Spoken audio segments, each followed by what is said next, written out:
Hello, ladies and gentlemen. This is James McCauley, or as I'm known on the interwebs, Less Than 3. And this is the second episode of the LessThanPi show. Today I'm finishing up my Robin piece, Robin from Fire Emblem, who's also going to be appearing in the new Super Smash Bros. Game. You can check out what I did previously on this piece by clicking in the annotation. It should be appearing somewhere on screen in the near future. What I want to talk today is about random elements in competitive video games.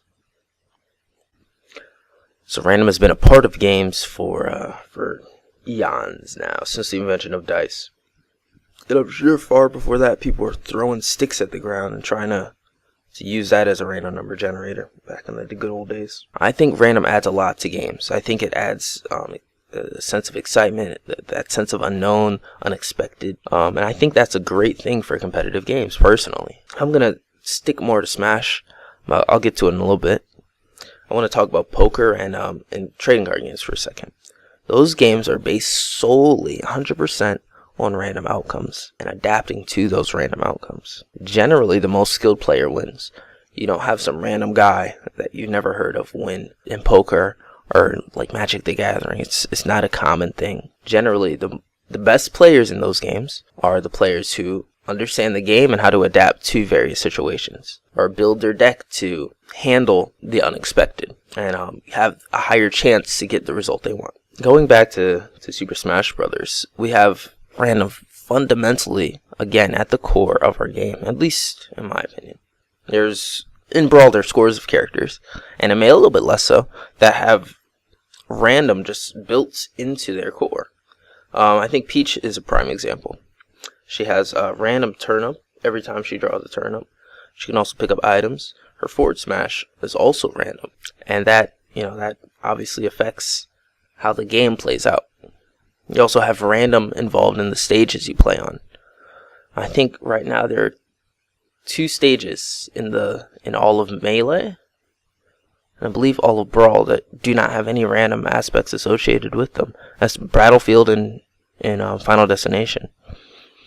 Random is at the core of our game, and to get rid of random, we have to get rid of quite a bit. You could argue that you lost the game on Yoshi's Story because a Shy Guy jumped in the way and blocked your charge beam. You could argue that on Fountain of Dreams, the platform went down at the wrong time and messed up your combo, right? Messed up your L cancel or something. So I don't think attacking random is a good idea unless you're willing to get rid of all of the random aspects of the game. I think random should be, instead of shunned away, I think it should be drawn in.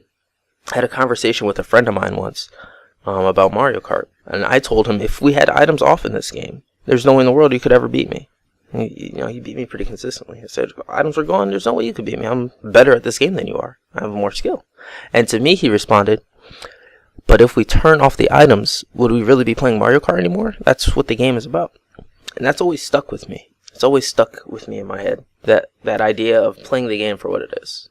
Now, I'm not saying we need to have items on, and we need to be playing on, Hyrule Temple. Oh, I think Hyrule Temple isn't random either, huh? to enjoy the game and have it be its truest form, quote unquote. But I do feel like we can embrace random and have it become a deeper, more engaging part of our game. And I think by doing that, we would draw in a lot more spectators and a lot more players and have a lot more people interested in it. And I think on the tail end, where the best, most competitive players are playing, I think we'd learn to adapt to random and expect random and know that in this situation, this always happens. So how do I prepare for this? How do I prepare for that? With this new game coming out, I really, really hope and pray even that we're willing to do that. We're not going to just whittle the game away to Battlefield and Final Destination because everything else is random. That's my 2 cents, I guess. If you have any questions or comments on it, please feel free to leave it below for me. I'd love to get a discussion going. You can also check out my website. I think I plugged that already, though. I do daily, almost daily updates there. So check back next week for the next video. If you have anything you want me to talk about next time, leave it below for me. I may very well get to it. Alright, guys. Thanks for watching. Be safe. God bless. I'll see you on the flip. I'll see you next time.